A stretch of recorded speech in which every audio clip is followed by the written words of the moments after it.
అన్నీ నార్మల్ డెలివరీలు అయ్యి ఇప్పుడు ఇంత టెక్నాలజీ పెరిగింది, డైలీ హెల్త్ చెకప్‌లకి వెళ్తున్నా సరే సిజరీన్ అవుతుంది చాలా మటికి. హ్మ్. సో అప్పటికి ఇప్పటికి ఏం మారిందంటారు ఏంది? అమ్మమ్మకి, తాతమ్మకి ఎంతమంది పుట్టారు? ఎంతమంది పోయారు? హ్మ్. దాని గురించి ఎవరు మాట్లాడరు ఇప్పుడు. ఒక హెల్తీ బేబీని డెలివరీ చేసిన తర్వాత హోల్డ్ చేసినప్పుడు ఎంత ఆనందం ఉంటుందంటే, తల్లికి నేను నార్మల్ చేసి డెలివరీ చేశానా, తల్లికి సిజేరియన్ చేసి డెలివరీ చేశానా అన్నది నాకు మ్యాటర్ కాదు. మీ అమ్మమ్మ గారు, మీ అమ్మ ఇంట్లో అన్ని పనులు చేసుకునేవాళ్ళు, బట్టలు తుక్కునేవాళ్ళు, ఇల్లు తడిగుడ్డలు పెట్టుకునేవాళ్ళు, అన్ని ఎక్సర్సైజెసే కదా. సో ఒక 100 సిజేరియన్స్ ఉంటే దాంట్లో కొన్ని మీ ఫ్యాక్టర్స్ ఉంటాయి, కొన్ని ఫిటల్ ఫ్యాక్టర్స్ ఉంటాయి. ఇవన్నీ వదిలేసి పూర్ గైనకాలజిస్ట్ యువర్ బ్లేమింగ్, డబ్బుల కోసం చేస్తున్నారు. ఫస్ట్ నేను డాక్టర్ దగ్గరికి వెళ్ళి ట్రస్ట్ చేసి వెళ్ళాలి. వెళ్ళిన తర్వాత ఫాలో దట్. అంతేకాని ఇది ఇలా చెప్పారు ఇది నిజమేనని గూగుల్ చేస్తారు. గూగుల్లో చెప్పే ఇన్ఫర్మేషన్ నాకే అర్థం కాదు కంప్లీట్గా. మీకేం అర్థమవుతుంది? సో ఒక మదర్‌గా ఫస్ట్ పాప పుట్టినప్పుడు మీరు ఎట్లా రియాక్ట్ అయ్యారు? మీరు ఎట్లా ఫీల్ అయ్యారు? My gynaecologist delivered my baby and gave it to me. అన్ఎక్స్పెక్టెడ్గా I had tears in my ice.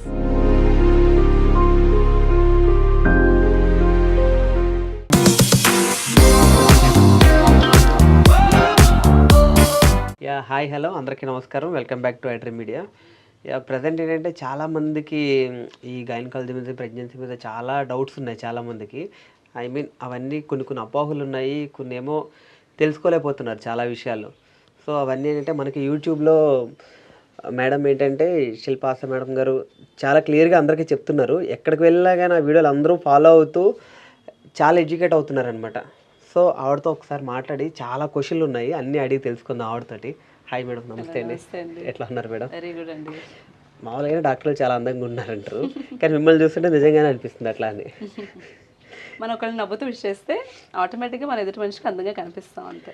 Okay, అంటే ఎలా మేడం మామూలుగా ఏంటంటే డాక్టర్స్కి టైం ఖాళీ ఉండదు అంటారు కదా, మీరు ఎట్లా ప్రొఫెషన్ చూసుకుంటూ యూట్యూబ్ ఎట్లా మేనేజ్ చేస్తున్నారు మేడం? సోషల్ మీడియా ఎట్లా చేస్తారు? అంటే నేను చేసే కంటెంట్ ఏమి స్పెషల్ కంటెంట్ కాదు కదా. లైక్ ఇప్పుడు ఒక ఈ ట్రావెల్ బ్లాగర్స్ వాళ్ళంటే ఒక ప్లేస్కి వెళ్ళాలి, షూట్ చేయాలి, అలాగే కదా. నాది ఏంటంటే న్యాచురల్గా నేను చేంబర్లో పేషెంట్తో ఎలా మాట్లాడతానో అదే చెప్పేస్తాను. ఇప్పుడు ఒక కప్పులు వచ్చారు, నాకు ఏదైనా అనిపించింది ఇది ప్రజలకు తెలియాలి, ఇంకొకళ్ళు ఇదే మిస్టేక్ చేయకూడదు అని నాకు అనిపించింది అంటే వెంటనే 1 minute, అంటే 1 minute to make a short అంతే. That is one thing. And ఉంది స్లీప్లెస్ నైట్స్, చాలా కష్టమే ఉంది దీని వెనుక. చాలా రోజులు అంటే ఈ కమెంట్స్కి ఆన్సర్స్ ఇవ్వటము, చాలా ఓవర్వెల్మింగ్ రెస్పాన్స్ సడన్గా వచ్చేసరికి it was a bit difficult to handle all that నిజంగానే. ఇప్పుడిప్పుడే మళ్ళీ అలవాటు పడుతున్నాను. ఆ టైం ఇప్పటికీ కూడా నెక్స్ట్ వీక్ షార్ట్స్ లేవు, వీడియోస్ లేవు, ఏం చేయాలో తెలియదు. పేషెంట్స్ ఎక్కువ ఉన్నప్పుడు నాకు టైం దొరకదు చేయడానికి. But somehow we are able to pull it off. రాత్రిపూట అందరూ పేషెంట్స్ అయిపోయిన తర్వాత, ఆన్లైన్ కన్సల్టేషన్స్ ఇచ్చేసిన తర్వాత అప్పుడు కెమెరా పెట్టుకొని కూడా చేస్తుంటాను ఒక్కొక్కసారి. ఓకే, ఈ ఐడియా ఎవరిదండి? ర్యాండమ్గా వచ్చిన ఐడియా అంతే. I like educating people. Basically I like to teach. So దానికని I join teaching institute also. But then నాకు నచ్చలేదు. It wasn't how I expected it అనమాట. So I quit the job. Full time private practice start చేశాను వైజాగ్లో. So any time I get a chance I try to educate people. ఇప్పుడు ఒక lady వచ్చారనుకోండి, ఒక తల్లి కూతురు వచ్చారనుకోండి, ఆ కూతురుకున్న ప్రాబ్లం గురించి నేను ఎడ్యుకేట్ చేయాలి. ఆర్ ఎల్స్ ఒక తల్లి వచ్చారు, ఒకటి ఏదైనా అడిగారు, I try to educate her about the daughters issues also. అలా అనమాట. చాలా ఇన్స్టెన్సెస్లో కూతురు కన్సల్టేషన్కి వచ్చిన daughter very look at her mother, చాలా పేల్గా ఉంటారు ఆవిడ చూస్తుంటేనే. అప్పుడు నేను చెక్ చేయటము, ఎందుకు ఇలా ఇంత పేల్గా ఉన్నారంటే తను ఇలా హెవీ బ్లీడింగ్ అయిపోతుంది మేడం అని చెప్పటము, ఇట్లా అనమాట. So it's not just consultation, మీరు కంప్లైంట్ చెప్పటము, నేను మెడికేషన్ రాసి పంపించడము. It wasn't the practice I do. I try to treat the person as a whole. అట్లా ఐ లైక్ ఎడ్యుకేటింగ్ విమెన్. ఒక లేడీ వచ్చారు, ఎగ్జాంపుల్ ఏంటంటే ఒక లేడీ వచ్చారు, ఏదో తన ప్రాబ్లం కోసం వచ్చారనుకోండి, ఎంతమంది పిల్లలు, ఏజ్ ఎంత అని రాస్తుంటాను కదా. If she says she has a teenage daughter, మీకు ఇలాగ క్యాన్సర్ ప్రివెన్షన్కి వ్యాక్సిన్ ఉందని తెలుసా, దానికి హెచ్పివి వ్యాక్సిన్ అంటారు. I keep the brochures. ఇది చూడండి, మీకు టైం ఉంటే మీరు దాని మీద రీసెర్చ్ చేసుకోండి, వేస్తానంటే పాపని తీసుకురండి. That is how I do. Or ఒక గర్ల్ వచ్చింది కన్సల్టేషన్కి, వాళ్ళ మదర్ ఉంటారు పక్కన, తనకి ట్రీట్మెంట్ ఇచ్చిన తర్వాత మీకు ప్యాప్స్మియర్ అనేది ఒకటి ఉందని తెలుసా, సర్వైకల్ క్యాన్సర్ని ఇది డిటెక్ట్ చేస్తుంది, స్క్రీన్ చేస్తుందని తెలుసా అంటే తెలియదు. ఓకే, అయితే దీని గురించి తెలుసుకోండి అని చెప్పడం. ఇలా చెప్పడంలో ఓకే నేనే ఒక వీడియో చేస్తే తెలుస్తుంది కదా. సో ఇది ఇంపార్టెంట్ టాపిక్ తెలియాలనిపించినప్పుడు దాని గురించి ఒక చిన్న వీడియో, కొంచెం టైం, నా లైఫ్లోంచి కొంచెం టైం తీసి దీనికి పెట్టడం. ఇప్పుడు యాక్చువల్గా మన అమ్మమ్మల రోజుల్లో ఏంటంటే ఇంత ఎడ్యుకేషన్ లేదండి. అన్నీ నార్మల్ డెలివరీలు అయ్యి ఇంతలాగా డైలీ చెకప్కి వెళ్ళి మెడిసిన్స్ అవి వాడే లేకపోయినా నార్మల్ డెలివరీలు అయ్యి ఇప్పుడు ఇంత టెక్నాలజీ పెరిగింది, డైలీ హెల్త్ చెకప్లకి వెళ్తున్నా సరే సిజరీన్ అవుతుంది చాలా మటుకి. సో అప్పటికి ఇప్పటికి ఏం మారిందంటారు, ఎందుకని? మల్టిపుల్ థింగ్స్, చాలా చేంజెస్ వచ్చినాయి. ఏంటంటే ఇప్పుడు మా తాతమ్మకి ఎంతమంది పిల్లలు కనింది తను, ఎంతమంది బతుకున్నారు, ఎంతమంది చచ్చిపోయారు. మీరు ఒకసారి అడగండి మీ అమ్మమ్మకి తాతమ్మకి ఎంతమంది పుట్టారు, ఎంతమంది పోయారు. ఆ రోజుల్లో చాలా మంది లూజ్ అయిపోయారు పిల్లల్ని. దాని గురించి ఎవరు మాట్లాడరు ఇప్పుడు. ఓకే, అప్పుడు తను 8 మందిని కనింది, 4 ఉన్నారు, 4 లేరు. ఓకే, అంటే పురిట్లో పోయిన వాళ్ళు, తర్వాత పోయిన వాళ్ళు, అట్లా మిస్క్యారేజెస్ అయినవో. అసలు మిస్క్యారేజ్ కూడా నోటీస్ చేసేవాళ్ళు కాదు కదా. అసలు హోమ్ ప్రెగ్నెన్సీ టెస్ట్ ఎవరైనా చేసుకున్నారా కదా. సో అలా మిస్క్యారేజెస్ రిజెక్ట్ అయ్యేవి కాదు. ఎన్ని ప్రెగ్నెన్సీ లాసెస్ అయ్యాయి, పుట్టిన తర్వాత ఎంతమంది బేబీస్ పోయారు, మనం అదేది టాలీ చేయట్లేదు. మనం ఇప్పుడు టాలీ చేస్తున్నది ఏంటి, అప్పుడు సిజేరియన్, అప్పుడు నార్మల్స్ అని, ఇప్పుడు సిజేరియన్స్ ఎందుకు అవుతున్నాయి, అది ఒకటే టాలీ చేస్తున్నాం తప్పితే మిగతా ఫ్యాక్టర్స్ కన్సిడర్ చేయట్లేదు. That is one thing. అప్పుడు ఫీటల్ లాసెస్, బేబీ లాసెస్ ఉండేవి. ఓకే, ఇప్పుడు మీరు మగతను కదా, మీరు look young and I think you start family soon. How many kids do you want have? How many kids? మీకు ఎంతమంది పిల్లలు కావాలి? 8 మందిని కంటారా? No, 1 or 2. I right? So ఆ 1 or 2 ప్రెగ్నెన్సీస్ మనం జాగ్రత్తగా మానిటర్ చేసుకోవాలి కదా. ఫీటల్ లాస్ కానీ, ప్రెగ్నెన్సీ లాస్ కానీ చాలా ఎమోషనల్ ట్రామా. అది ఎవరు యాక్సెప్ట్ చేయలేరు. నేను చేయలేను, మీరు చేయలేరు, ఎవరూ చేయలేము. సో ఇప్పుడు టెక్నాలజీ ఉంది. So let us use the technology to monitor the baby in a better way, to monitor the mother in a better way. అది వాడుకొని ప్రెగ్నెన్సీ తల్లంతా హెల్దీగా ఉండాలి, చక్కగా హెల్దీ బేబీని తల్లికి ఇవ్వాలి. ఓకే, అది నార్మల్ అవ్వచ్చు, సిజేరియన్ అవ్వచ్చు. నేను టెక్నాలజీ అన్నారు కాబట్టి టెక్నాలజీ వాడడం గురించి చెప్తున్నాను. సో ఆ టెక్నాలజీని మనం బిడ్డని మానిటర్ చేయడానికి, తల్లిని మానిటర్ చేయడానికి ఉపయోగిస్తున్నాం. One thing, during delivery also ఇంట్లోనే అయిపోయాయిగా డెలివరీలు. నాకు మా తమ్ముడు, మా మదర్ ఇంట్లోనే కనేశారు. ఓకే, ఇప్పుడు ఎవరైనా కంటున్నారు అలాగా? ఇప్పుడు ఒక లేడీ వచ్చిందంటే డెలివరీకి, మేము తన యాక్టివ్ ఫేజ్లోకి వెళ్ళినప్పటి నుంచి కంటిన్యూస్గా బేబీని మానిటర్ చేస్తాం, హార్ట్ బీట్. అంటే ఫుడ్ డైట్ కూడా అన్ని ప్లాన్లు ఉండి, అది కూడా చెప్తాను. But I what I'm telling is టెక్నాలజీని మనం మానిటర్ చేసుకోవడానికి వాడుతున్నాము, బేబీ అంత హెల్దీగా ఉందని. సో ఈ టెక్నాలజీని యూస్ చేసి మనం ఎప్పుడైతే మానిటర్ చేస్తామో, ఆ సిచ్యుయేషన్స్లో బేబీ ఏమైనా ఇబ్బంది పడుతుంది అన్నప్పుడు we do not hesitate to do a caesarean section. అప్పట్లో ఆ ఛాన్స్ ఉండేదే కాదు కదా. No monitoring. మానిటర్ చేసిన ఎంతమంది ఉన్నారు సిజేరియన్ చేసే డాక్టర్స్ కానీ, ఆపరేషన్ థియేటర్స్ కానీ, ఎనిస్థెటిస్టులు కానీ ఎవరు ఉండేవాళ్ళు కాదు. Today we have access to hospitals, we have access to doctors. That is one thing. And అంతమందికి 100 పిల్లల్ని ఎవరు కనట్లేదు. వాళ్ళకి ఇచ్చే 1-2 బేబీస్ని సేఫ్గా ఇవ్వాలి. ఓకే, ఇప్పుడు నేను బేబీస్ని ఫొటోస్ అవి పెడుతూ ఉంటాను కదా యూట్యూబ్లో కానీ, ఇన్స్టాగ్రామ్లో కానీ. ఒక హెల్దీ బేబీని డెలివరీ చేసిన తర్వాత హోల్డ్ చేసినప్పుడు ఎంత ఆనందం ఉంటుందంటే, తల్లికి నేను నార్మల్ చేసి డెలివరీ చేశానా, తల్లికి సిజేరియన్ చేసి డెలివరీ చేశానా అన్నది నాకు మ్యాటర్ కాదు. What matters is that I'm holding a healthy baby, I'm giving this healthy baby to the healthy mother. So ప్రతి గైనకాలజిస్ట్ అలాగే ఆలోచిస్తారు. ఓకే, బట్ కొన్ని థింగ్స్ చేంజ్ అయిపోయినాయి ఓవర్ ది ఇయర్స్. ఏంటి?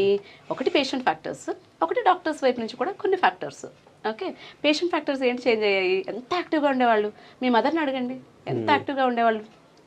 మీ అమ్మమ్మ గారు, మీ అమ్మ ఇంట్లో అన్ని పనులు చేసుకునే వాళ్ళు, వాళ్ళ పనులు, ఇంటి పనులు, పిల్లల పనులు, ఇంట్లో ఉన్న వాళ్ళ పనులు, ఎంత యాక్టివ్గా ఉండేవాళ్ళు. వాళ్ళు తినేది ఇంత, వాళ్ళు ఖర్చు పెట్టేది ఇంత. And through the day they use to be physical active. వంగి పని చేసేవాళ్ళు, బట్టలు తుక్కునేవాళ్ళు, ఇల్లు తడిగుడ్లు పెట్టుకునేవాళ్ళు, అన్ని ఎక్సర్సైజెసే కదా. ఇప్పుడే కదా అవన్నీ. మళ్ళీ ఇప్పుడు నేను ఇక్కడ బాల్ పెట్టి తెచ్చిపెట్టాను బ్యాలెన్సింగ్కి, ఆ బాల్ పెట్టి ఎక్సర్సైజెస్ చేయండి అంటున్నాను. ఇవి మేము ఇప్పుడు చేయించాల్సి వస్తుంది నార్మల్ డెలివరీస్కి. బట్ అవన్నీ వాళ్ళు ఇంతకుముందు చేసిన పనులే. That is one reason. ఇప్పుడు ఏంటి, ప్రెగ్నెన్సీ టెస్ట్ పాజిటివ్ రాగానే అమ్మో అత్తో తీసుకొచ్చారు అనుకోండి లేడీని, ఫస్ట్ ఏమడుగుతారు తెలుసా? మేడం బెడ్ రెస్ట్ ఇంపార్టెంట్ కదా, బెడ్ రెస్ట్ ఉండాలి కదా. ఎందుకు బెడ్ రెస్ట్? మీరు దాన్ని అంత ప్యాంపర్ చేస్తే ఆ కండిషన్ని, అంటే ప్రెగ్నెన్సీ అంతా మీరు కదలనివ్వరు, నడవనివ్వరు, కూర్చొనివ్వరు, ఒంగనివ్వరు, పనులు చేయనివ్వరు, కనీసం ఆమె వంట ఆమెను వండుకొనివ్వరు, ఒక వాక్కి వెళ్ళనివ్వరు. ఇంత ప్యాంపర్ చేసేస్తే ప్రెగ్నెన్సీ అంతా సడన్గా ఇప్పుడు డెలివరీ డేట్ జనవరి 9th డెలివరీ అయిపోవాలంటే నార్మల్ డెలివరీ ఎట్లా అవుతుంది? అందరూ అవ్వరు కదా, రేర్గా అవుతున్నారు. ఈ రోజుల్లో అందరూ డ్యూ డేట్ క్రాసే వెళ్ళిపోతున్నారు. డ్యూ డేట్కి దగ్గరలో చక్కగా లేబర్ పెయిన్స్ వచ్చే పాపులేషన్ చాలా తగ్గిపోయింది. ఎందుకు తగ్గిపోయింది?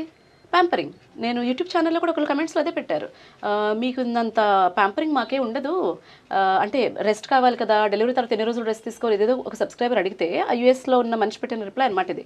మాకేమీ హెల్ప్ ఉండదు, డెలివరీ డేట్ వరకు మేము పని చేసుకుంటాము, డెలివరీ అయ్యి బేబీని ఇంటికి తీసుకొచ్చినాక కూడా మేము మా పని మేమే చేసుకుంటాము. సో వాళ్ళు యాక్టివ్గా ఉంటారు కాబట్టి వాళ్ళకి నార్మల్ డెలివరీస్ కూడా ఎక్కువ అవుతాయి. So first stop pampering. మీ డాక్టర్ కనుక స్కాన్లో ఏమన్నా రిస్క్ ఫ్యాక్టర్స్ ఉన్నాయి, లేకపోతే మీకు హెల్త్ వైజ్ ఏమైనా రిస్క్ ఫ్యాక్టర్స్ ఉన్నాయి, మీకు రెస్ట్ కావాలి, లేకపోతే ఈ యాక్టివిటీ రెడ్యూస్ చేసుకోండి అంటేనే రెస్ట్లో ఉండండి. Otherwise treat pregnancy as normal condition. మీరు ప్రెగ్నెన్సీని నార్మల్గా ట్రీట్ చేస్తేనే కదా డెలివరీ నార్మల్ అవుతుంది. మీరు ప్రెగ్నెన్సీ అంతా ప్యాంపర్ చేసి సడన్గా నార్మల్ అవ్వాలంటే ఎలా అవుతుంది? That is one factor from patient side. That అంటే ఫిజికల్ యాక్టివ్ ఉండకపోవటం అన్నది. అండ్ ఇంకొకటి mental support, emotional support. Mother కానీ సిస్టర్స్ కానీ ఫ్రెండ్స్ కానీ మదర్ ఇన్ లాస్ కానీ డ్యూరింగ్ డెలివరీ వాళ్ళకి ఎమోషనల్ సపోర్ట్ ఇవ్వాలి. ఆ ఎమోషనల్ సపోర్ట్ ఇవ్వట్లేదు. Throughout pregnancy your pampering, in delivery time also your pampering. ఎలాగవుతుంది? అమ్మాయి కొంచెం ఇంటి 1 సెంటీమీటర్ డైలటేషన్ దగ్గర అమ్మాయి కొంచెం అమ్మ నొప్పి అంటే ఇంకా వాళ్ళ అమ్మగారి కళ్ళ నుంచి ఏడుపు వచ్చేస్తుంది. అలాగా, అమ్మో మా అమ్మాయి తట్టుకోలేదండి, మా అమ్మాయి చాలా సున్నితం అండి అంటే, మరి మీరు కన్నారు కదా,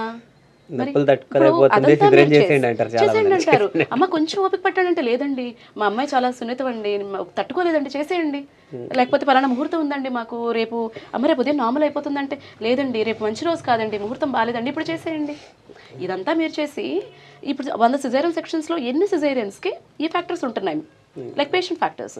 కొన్ని వాటికి ఫీటల్ ఫ్యాక్టర్స్ ఉంటాయి. బేబీ లోపల మోషన్ పాస్ చేయటమో, హార్ట్ రేట్ మంతం పెరిగిపోవటమో, డ్రాప్ అయిపోవటమో, లేకపోతే మ్యాల్ పొజిషన్లో ఉండటమో, వెయిట్ ఎక్కువ ఉండటమో, లేకపోతే మాయ ప్రాబ్లమ్స్ ఉండటమో, ఇలా కొన్ని ఫీటల్ ఫ్యాక్టర్స్ ఉంటాయి. సో ఒక 100 సిజేరియన్స్ ఉంటాయి, దాంట్లో కొన్ని మీ ఫ్యాక్టర్స్ ఉంటాయి, కొన్ని ఫీటల్ ఫ్యాక్టర్స్ ఉంటాయి. ఇవన్నీ వదిలేసి పోర్ గైనకాలజిస్ట్ యువర్ బ్లేమింగ్, డబ్బుల కోసం చేస్తున్నారు. That is the dialogue that we get. సిజేరియన్తో బేబీని పెడితే అదొక పాపం లాగా, అదేదో నేను క్రైమ్ చేసినట్టు. Delivering baby by caesarean section is not a crime. Do you want a healthy baby? Yes, that is the first priority. Whether it is caesarean or whether it is normal, you want have a healthy baby, you'll have 1 or 2 babies. Okay, normal delivery కావాలంటే first నుంచి discuss చేయండి, gynaecologist చెప్పినవన్నీ పాటించండి. I use to have a patient అనమాట, తన diabetes ఉంది, ఒక 1 kilometer కూడా ఉండదు, మా ఇంటి దగ్గరే ఉంటుంది వాళ్ళ ఇల్లు. వాళ్ళ సిస్టర్ వాళ్ళ సన్ని డ్రాప్ చేయడానికి వచ్చేది, ఎదురుగానే స్కూల్. అయితే నేను అన్నాను, చక్కగా మార్నింగ్ ఈవినింగ్ బాబుని తినని డ్రాప్ చేయమనండి మా ప్రెగ్నెంట్ లేడీని, షుగర్ ఉంది కదా, చక్కగా వాకింగ్ అవుతుంది, మార్నింగ్ డ్రాపింగ్ ఈవినింగ్ మళ్ళీ పికప్కి, సన్ ఎక్స్పోజ్ అయితే వైటమిన్ డి వస్తుంది, చక్కగా ఉంటుంది. అమ్మో మా అమ్మాయి నడవలేదండి ఎండలోనా, మరి ఎలా అవుతుందండి డెలివరీ నార్మల్? అవ్వదు కదా. So do not blame gynaecologist. ఈ విషయంలోనే అనే కాదు, మన లైఫ్లో ఏ విషయమైనా సరే దాంట్లో మన తప్ప ఎంత ఉంది అన్నది ఫస్ట్ చూడాలి, before you blame the other person. So normalise pregnancy, this is a normal condition. మీరు అది నార్మలైజ్ చేస్తే డెఫినెట్గా నార్మల్ డెలివరీస్ అవుతాయి. ఈ మధ్య నేను చేసిన కేసెస్లో చాలా normal deliveries, 90% normal deliveries, only 10% caesareans. ఎందుకు? రీసెంట్గా వచ్చిన లేడీస్ అందరూ నేను చెప్పి పాటించారు కాబట్టి, వాళ్ళు రావడమే నేను ఫిక్స్ అయ్యి వస్తున్నారు. ఓకే నాకు కావాలి నార్మల్ డెలివరీ, వాళ్ళు మెంటల్లీ మీరు ఫిట్ ఉండాలి దానికి. At the same time mother support చేయాలి. ఒక 4 ఫ్రెండ్స్ వచ్చి ఒక అమ్మాయి ఒకటి చెప్తుంది, ఇంకొక అమ్మాయి ఇంకొకటి చెప్తుంది, నేను ఒకటి చెప్తాను, అలా కూడా కన్ఫ్యూజ్ చేయకూడదు పాపం ప్రెగ్నెంట్ లేడీస్ని. If you can offer emotional support offer, otherwise leave, but do not mislead them.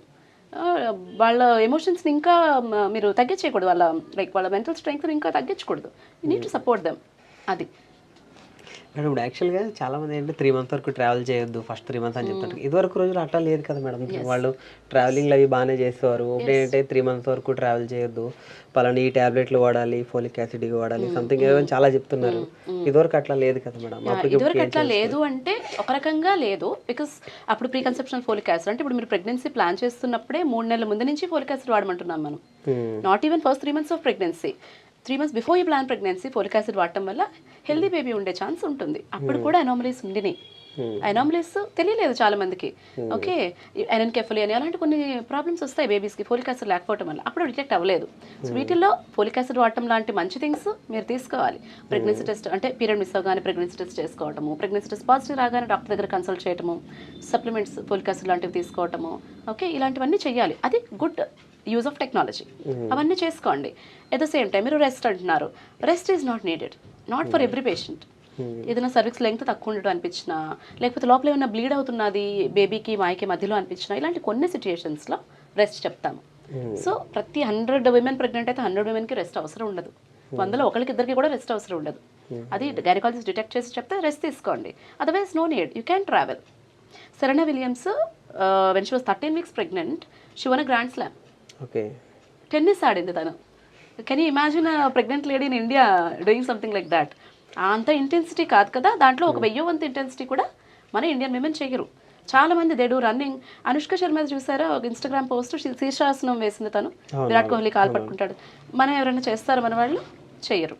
Because we treat pregnancy as something abnormal or something special. You treat the women as special, కానీ do not over pamper. Okay, అంటే food diets అవి ఉంటాయి కదా వాటి గురించి? Food restrictions too much ఉండవు, very minimal restrictions ఉంటాయి. మనకి ఇండియాలో ఇంకొక మిస్కన్సెప్షన్ ఏంటంటే ప్రతిదానికి మనం ఫుడ్ రిలేట్ చేసేస్తాం. ఇది తింటే ఏమవుతుందా, అది తింటే ఏమవుతుందా అని చాలా ఎక్కువ భయపడతాం మనం ఫుడ్ గురించి. బట్ అది కూడా మిథ్యే. ఓకే, రా పపాయ ఒక్కటే తినకూడదు, పపాయ ఎంజైమ్ ఉంటుంది కాబట్టి. Otherwise everything you can have. Too much restrictions ఉండవు. ఏమి రెస్ట్రిక్షన్స్ ఉంటాయి మినిమల్ అనేది మేము ముందే చెప్పేస్తాం, దానికి స్టిక్ అయితే సరిపోతుంది. ఇది మంచిదా, ఇంటి ఈ గింజలు మంచిదా, ఆ సీడ్స్ మంచిదా, ఇవన్నీ అడుగుతూ ఉంటారు. Anything in moderation is good, anything in extreme is bad. It's as simple as that. అంతే కదా, మధ్యస్థంగా ఏది చేసినా మంచిదే. అది ఎక్సర్సైజ్ అవ్వచ్చు, వాకింగ్ అవ్వచ్చు, ఫుడ్ అవ్వచ్చు, ఎనీ స్పెసిఫిక్ ఫుడ్ ఐటమ్ కూడా అవ్వచ్చు. Moderation is the key. మంచిది కదా అతిగా తినేయకూడదు, మంచిది కాదని పూర్తిగా అవాయిడ్ చేయకూడదు. Food is not poison, we make it poison by either over consuming or not consuming it at all. అలా అనమాట. ఓకే, ఇప్పుడు నాన్ వెజ్ తినే వాళ్ళకి ఎక్కువ ప్రోటీన్స్ ఉంటాయి సంథింగ్, ఇప్పుడు వెజ్ తినే వాళ్ళకి ఎట్లా ఉండదు అంటారు కదా, మరి వీళ్ళు ఎట్లా? ప్రోటీన్ అన్నది చాలా ఇంపార్టెంట్. మామూలుగా మనకి ఇంపార్టెంటే, ప్రెగ్నెంట్ లేడీస్కి కూడా ఇంపార్టెంటే. సో ప్రతి మీల్లోనూ ప్రోటీన్ ఉండాలి అని నేను చెప్తాను. మనం 60 kg పర్సన్కి అయితే అట్లీస్ట్ 60 grams ఆఫ్ ప్రోటీన్ ఉండాలి. ప్రెగ్నెన్సీలో దానికి మించి కొంత కన్జ్యూమ్ చేయగలిగినా మంచిదే. ఓకే, సో నాన్ వెజిటేరియన్స్కి ఏంటంటే ఈజీ యాక్సెస్, ఈజీ యాక్సెస్ అని కాదు, ఈజీగా they can include the protein. Egg కానీ, చికెన్ కానీ, ఫిష్ కానీ అది ఇంక్లూడ్ చేయగానే ఈజీగా వాళ్ళ protein requirement per day meet అయిపోతుంది. వెజిటేరియన్స్కి వస్తే కొంచెం కాన్షియస్ చాయిస్ ఉండాలి. సో గ్రెయిన్స్, సో గింజలు ఉంటాయి కదా, రాజ్మా కానీ, చిక్కుడు ఏమంటారు బీన్స్ కానీ, or soya chunks, meal maker కానీ, కొమ్ము శనగలు, కాబూలి శనగలు, ఇవన్నీ కూడా మన ఇండియన్ సోర్సెసే కదా. సో అవన్నీ ఇంక్లూడ్ చేసుకుని చక్కగా ప్రతి పూట కొంచెం కొంచెం లైక్ కాన్షియస్ ఈటింగ్ చేస్తే you'll meet the protein requirement even for vegetarians. Milk తీసుకోవటం, పనీర్ తీసుకోవటం, ఇలాంటివన్నీ చేసుకోవచ్చు. It's quite easy. మనం ఇంతకుముందు ఇంత నాన్ వెజ్ కన్జ్యూమ్ చేసేవాళ్ళం కాదు కదా. ఓకే, సో మనం ఎప్పుడు, నా చిన్నప్పుడు అయితే వారానికి ఒకరోజు తినేవాళ్ళం నాన్ వెజ్, ఇంత ఎక్కువ నాన్ వెజ్ తినేవాళ్ళం కాదు. ఇప్పుడు నాన్ వెజిటేరియన్స్కి కూడా ప్రోటీన్ రిక్వైర్మెంట్ మీట్ అయిపోతుంది ఈజీగా. But the source is very important. Good quality meet తీసుకోవాలి, యాంటీబయాటిక్స్ లేనివి, హార్మోన్ లేనివి ఎగ్స్, గుడ్ క్వాలిటీ చికెన్, నాటుకోడి లాంటివి తీసుకోవటం ఇన్స్టెడ్ ఆఫ్ బ్రాయిలర్ చికెన్. ఇలాగా చిన్న చిన్న చేంజెస్ చేసుకోవాలి వాళ్ళు కూడా. ఇప్పుడు చేపలు కూడా చాలా మటుకు కల్తీ అయిపోతున్నాయి కదా, ఆర్టిఫిషియల్ ఇది అండ్ యాంటీబయాటిక్స్ ఐటమ్, ఇలాంటివి అవ్వకుండా కాన్షియస్గా food sources important. Rather than మీరు అడుగుతుంటే తినొచ్చు అది తినొచ్చు అన్నదానికంటే కూడా ఎంత గుడ్ క్వాలిటీ సోర్స్ నుంచి మీరు తీసుకొని you are preparing your food, that is more important. What oil are you consuming? నా వీడియోస్ కూడా అవే ఉంటాయి. కోల్డ్ ప్రెస్డ్ ఆయిల్స్ వాడండి, గానుగ నూనెలు అంటాం కదా, అది వాడితే మీరు ఒక స్పూన్ ఎక్కువ వేసుకుని నష్టం లేదు. సో అలాంటివి. పీనట్స్ తినండి. ఇంకెవరో అడిగారు, మేము పూర్ పేషెంట్స్కి ప్రెగ్నెన్సీలో ఏ ఫుడ్స్ తింటే మంచిదో చెప్పండి మేడం అని. It's not about rich or poor కదా. మనకి ఒక 20 ఏళ్ళ క్రితం చూసుకుంటే రిచ్ ఏమి స్పెషల్ ఫుడ్స్ తినలేదు, పూర్ ఏమి నార్మల్ ఫుడ్స్ తినలేదు. We all use to eat in moderation, నార్మల్గానే కదా. So banana poor people can eat కదా, పల్లీలు, మీల్ మేకర్, పాలు, రాజ్మా అన్ని పూర్ పీపుల్ కూడా తినగలరు. రిచ్ పీపుల్ ఏమి స్పెషల్ తినక్కర్లేదు, పూర్ పీపుల్ ఏమి తక్కువ తినక్కర్లేదు. The normal Indian food, normal south Indian food also will provide us our daily requirement of all vitamins, minerals, proteins and everything. Okay, అంటే ఇప్పుడు ఏంటి మేడం, యాక్చువల్గా మన మ్యాన్రిక్ ఉన్న వాళ్ళని చేసుకుంటే సమ్ పుట్టి బిడ్డలు ఏదో డిఫీట్ అయి పుడతారు అని చెప్తారు కదా. అంటే మేనరికం ఇప్పుడు ఏమవుతుందంటే జెనెటిక్ పూల్ అన్నది కామన్గా ఉంటుంది కదా. జెనెటిక్స్ టోటల్ డిఫరెంట్ ఇండివిజువల్స్ నుంచి రావు. క్లోజ్ కమ్యూనిటీలో పెళ్లి చేసుకున్నప్పుడు కొన్ని రకాల జెనెటిక్ సిండ్రోమ్స్ వచ్చే రిస్క్ ఎక్కువ ఉంటుంది. అంటే క్యారియర్స్ అంటాము. లెట్స్ సే ఇప్పుడు ఒక పర్సన్ క్యారియర్, ఇంకొక పర్సన్ క్యారియర్, ఇద్దరు క్యారియర్స్ కనుక పెళ్లి చేసుకున్నారంటే ఈ పర్సన్కి డిసీజ్ ఉండకపోవచ్చు, ఈ పర్సన్కి డిసీజ్ ఉండకపోవచ్చు, బట్ ఫామ్ అయిన బేబీకి ఉండొచ్చు. సో ఇలాంటి సిచ్యుయేషన్స్ మనం క్లోజ్ కమ్యూనిటీలో అండ్ మేనరికాలు పెళ్లి చేసుకోవటం వల్ల ప్రాబ్లమ్స్ వచ్చే రిస్క్ ఉంటుంది. అందుకు మేనరిక మ్యారేజెస్ని డిస్కరేజ్ చేస్తాం. సేమ్ బ్లడ్ గ్రూప్ కూడా కలిసి ఉన్న బ్లడ్ గ్రూప్ అసలు ఏం సంబంధం లేదు. చక్కగా సేమ్ బ్లడ్ గ్రూప్ అయినా పర్వాలేదు. O positive, A positive doesn't matter.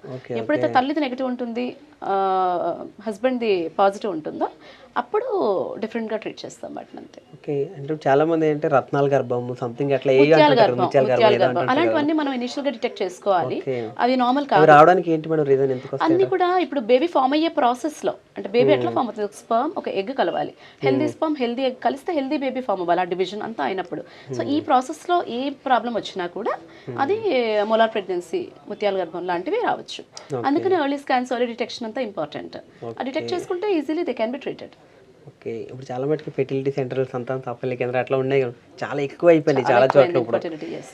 So ఎందుకు మేడం అట్లా, ఎందుకంటే ఈ మధ్య నేను చూస్తున్నాను, నేనేమనుకున్నానంటే కొంచెము upper middle class or rich పీపులే కొంచెం లేట్గా మ్యారేజ్ చేసుకుంటారు, కెరియర్ డ్రివెన్ మేమేమో అనుకుంటున్నాను. బట్ లాస్ట్ 1 వీక్లో నేను చూసిన ఇన్ఫర్టైల్ కపుల్స్లో poor and lower middle class వాళ్ళు కూడా 30 years, 32 years, 34 years they getting married. Okay, so late marriage is one thing. And marriage అయిన తర్వాత కూడా కొన్ని రోజులు ఆగి ప్రెగ్నెన్సీ ప్లాన్ చేసుకుందాం అనుకోవటం ఒకటి. అంటే ఏజెడ్ ప్రెగ్నెన్సీ అనేది లేట్ అయిపోతుంది. And then the environment that we are living in, the food is polluted, the air is polluted, the water is polluted. ఈ పొల్యూషన్స్ అన్నింటి వల్ల కూడా ఎగ్ క్వాలిటీ, స్పర్మ్ క్వాలిటీ ఇలాంటివి తగ్గుతున్నాయి. ఓకే, అది కూడా ఒక రీజన్ ఇన్ఫర్టిలిటీ ఇంక్రీజ్ అవడానికి. ఇంకా ఏంటి కాజెస్ అంటే ఇప్పుడు పీసీఓడి ప్రాబ్లమ్ అని, ఇర్రెగ్యులర్ పీరియడ్స్ అనేవి ఎక్కువైపోయాయి కదా. ఇప్పుడు నేను టిపికల్గా ఎక్కడ చూస్తానంటే 10th వరకు పాప యాక్టివ్గా ఉంటుంది, స్కూల్కి వెళ్తూ ఉంటుంది, సైకిల్ మీద నడిచో, సడన్గా ఇంటర్మీడియట్ వాళ్ళ మీద చాలా స్ట్రెస్ పెట్టడం, అలా కూర్చొని చదువుతూ ఉండటము, ఇండోర్స్ ఉండడము. ఇప్పుడు అన్ని చిన్న చిన్న బిల్డింగ్స్, కాలేజెస్, చిన్న చిన్న building schools, no sun exposure, no place to walk, no place to do yoga, and same diet. Hardly ఒక ఫ్లోర్ ఎక్కేసి క్లాస్ రూమ్కి వెళ్ళిపోతారు, ఒక ఫ్లోర్ దిగేసి పడుకుని పోతారు. సో ఈ యాక్టివిటీ ఎంత రెస్ట్రిక్ట్ అయిపోవడం వల్ల కూడా పీసీఓడి ప్రాబ్లమ్ లాంటివి ఎక్కువైపోతున్నాయి. That is also one of the reasons female side నుంచి ఇన్ఫర్టిలిటీ ఇంక్రీజ్ అవడానికి. అండ్ ఈ స్ట్రెస్, జాబ్ స్ట్రెస్, ఒకళ్ళు మార్నింగ్ షిఫ్ట్, ఒకళ్ళు night shift, they are not even having regular intercourse, ఇంకా ప్రెగ్నెన్సీ ఎక్కడి నుంచి వస్తుంది? సో ఇలా మల్టిపుల్ ఇష్యూస్, ఇది అది అని చెప్పలేను. Everything is contributing to infertility. అందుకని ప్రాపర్ లైఫ్ స్టైల్ అనేది చాలా ఇంపార్టెంట్. ఒక ఇన్ఫర్టైల్ కపుల్ వచ్చారంటే నాకు ఫస్ట్ 5-10 minutes ఈ లైఫ్ స్టైల్ చాయిసెస్ చెప్పడానికే అయిపోతుంది. Because we don't do anything right. అన్నీ మనం లేచే టైం, మనం పడుకునే టైం, మనం తినే ఫుడ్, చేసే యాక్టివిటీ అన్నీ తప్పే కదా. లైఫ్ స్టైల్ చేంజెస్ చేసుకోవాలి first, and then some medical treatments. Okay madam, ఇప్పుడు పేరెంట్స్ ఇప్పుడు అన్నప్పుడు ఫాదర్ కానీ మదర్ కానీ హెల్త్ ఇష్యూలు ఉన్నాయనుకోండి, సమ్ హార్ట్ డిసీజ్ అట్లాంటివన్నీ ఉన్నాయనుకోండి, సో పుట్టబోయే బేబీకి ఏమన్నా వచ్చే ఛాన్స్ ఏమైనా ఉందా? అన్ని రకాల డిసీజెస్ తండ్రి నుంచి కానీ తల్లి నుంచి కానీ బిడ్డకు వెళ్తాయి అని ఉండదు. ఓకే, ఏ జెనెటిక్ డిసీజ్ అయినా సరే దాని టైప్ ఆఫ్ ట్రాన్స్మిషన్ ఏంటి అన్న దాని మీద డిపెండ్ అవుతుంది. కొన్ని డామినెంట్ అంటాము, కొన్ని రెసెసివ్ అంటాము, దాన్ని బట్టి. అలాగే తల్లి సేమ్ డిసీజ్కి తల్లి ఏమన్నా క్యారియరా, ఇలా మల్టిపుల్ ఈక్వేషన్స్ ఉంటాయి. ప్రతి డిసీజ్కి ఒక జెనెటిక్ ప్రిడిస్పోజిషన్ ఉంటుంది. సో దాన్ని బట్టి బిడ్డకి రావచ్చు, రాకపోవచ్చు. బట్ అలాంటి సిచ్యుయేషన్స్ ఏమన్నా మేము ఐడెంటిఫై చేస్తే కనుక, ఆర్ మీకేమన్నా అనిపిస్తే కనుక జెనెటిక్ కౌన్సిలింగ్ అని ఉంటుంది. తల్లి తండ్రి ఇద్దరు ముందే వాళ్ళ జెనెటిక్స్ని టెస్ట్ చేసుకోవచ్చు. చేసుకొని ఏ డిసీజ్ అయితే ఉందో అది ఎలాంటి టైప్ ఆఫ్ డిసీజ్, అది బిడ్డకి వెళ్ళే ఛాన్స్ ఎంత, అది ఫస్ట్ అనలైజ్ చేస్తాము. అండ్ దెన్ బేబీకి స్క్రీన్ చేస్తాము. లైక్ మనము మాయ నుంచి చిన్న బిడ్డ తీసుకుని టెస్ట్కి పంపించవచ్చు, అండ్ ఉమ్మనీళ్ళ నుంచి కొన్ని సెల్స్ తీసుకుని టెస్ట్కి పంపించవచ్చు. ఇదంతా టెక్నాలజీ అడ్వాన్స్ అయింది కదా, దాన్ని ఉపయోగించుకుంటాం అనమాట, బిడ్డకు ఉందా లేదా అని. ఇప్పుడు కరెంట్లీ నాకు ఒక పేషెంట్ ఉన్నారు, సేమ్ ముందు 2 బేబీస్కి సేమ్ ప్రాబ్లం వచ్చింది, 2 బిడ్డలు చనిపోయారు. ఇప్పుడు మళ్ళీ తను 3rd time ప్రెగ్నెంట్. సో ఏంటి ప్రాబ్లం, దానికి ఇప్పుడు ఉమ్మనీళ్ళు తీసుకుని టెస్ట్కి పంపించాము. అలా ఉంటుంది. ఆమ్నిసెంటిసిస్, కొరెనికులస్ సాంప్లింగ్, ఇలా మనం టెక్నాలజీని for good we have to use. అది అట్ ద సేమ్ టైం ఇంకొకటి ఏం చెప్పాలనుకుంటే, మీరు అడగలేదు కానీ I want to tell, over anxiety ఉండకూడదు, over consumption of knowledge and technology కూడా ఉండకూడదు. డాక్టర్ ఒకటి చెప్పారంటే ఫస్ట్ మీరు ఒక డాక్టర్ దగ్గరికి వెళ్ళే ముందు ట్రస్ట్ చేసి వెళ్ళాలి. వెళ్ళిన తర్వాత ఫాలో దట్. అంతేకాని ఇది ఇలా చెప్పారు, ఇది నిజమేనని గూగుల్ చేస్తారు. గూగుల్లో చెప్పే ఇన్ఫర్మేషన్, నాది గైనకాలజీ, లిటరసీ, పల్మనాలజీ, ఏదైనా సబ్జెక్ట్లో నేను గూగుల్ చేస్తానంటే దట్ ఇన్ఫర్మేషన్ నాకే అర్థం కాదు కంప్లీట్గా. మీకేం అర్థమవుతుంది? It depends on your level of knowledge and your level of education కదా. సో అది ఇన్ఫర్మేషన్ ఏదైనా సరే మీరు అర్థం చేసుకునే విధానం కరెక్ట్గా ఉండదు. So do not Google. మీకు ఏ డౌట్ ఉన్నా talk to your doctor. Your doctor will solve or suggest. So pregnant ladies అవ్వచ్చు, ఎవరైనా అవ్వచ్చు, ఎక్కువ చూసేస్తున్నారు. ఇప్పుడు నా యూట్యూబ్ ఛానల్ చూస్తున్నారు కదా చాలా మంది, అది okay to certain extent, but too much information అనవసరం. అంత consuming of information is not necessary. మీకు ఏ డౌట్ ఉన్నా సరే మీ డాక్టర్ని అడగండి. మీరు ఎందుకు ఆ డాక్టర్ దగ్గరికి వెళ్ళారు? Because you trust her. So trust her with that. A questions ఉన్నా అడగండి.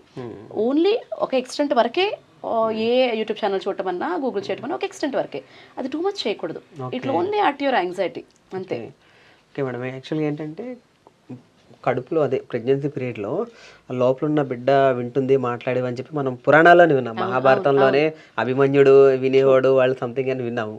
సో ఏ మంత్ నుంచి వింటారు మేడం అది? మనకి late 5th and 6th month నుంచి కూడా బేబీస్ క్యాన్ హియర్. తల్లి పేగులు కదలికలు కానీ, తల్లి హార్ట్ బీట్ కానీ, ఇవన్నీ కూడా బేబీస్ వింటారు. అందుకని ఇప్పుడు నేను కూడా ఏం చెప్తానంటే, talk to your baby. Father కూడా పక్క నుండి స్టోరీ వినిపించవచ్చు, పాటలు పాటొస్తే పాటలు పాడండి, talk to your baby.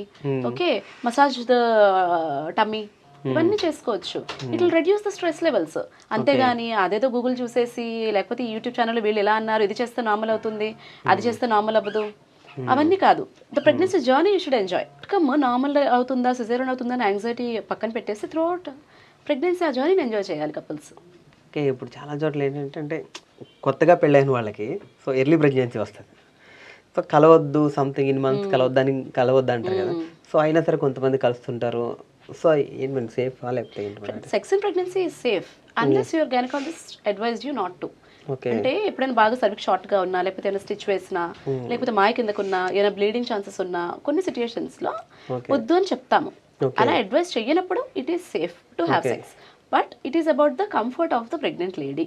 Okay. So the husband should be empathetic and understanding. Okay. ఇప్పుడు if she's okay with it you can have, otherwise no. Okay. అంటే బేబీకి ఎన్ని ఇయర్స్ గ్యాప్ ఉండాలి?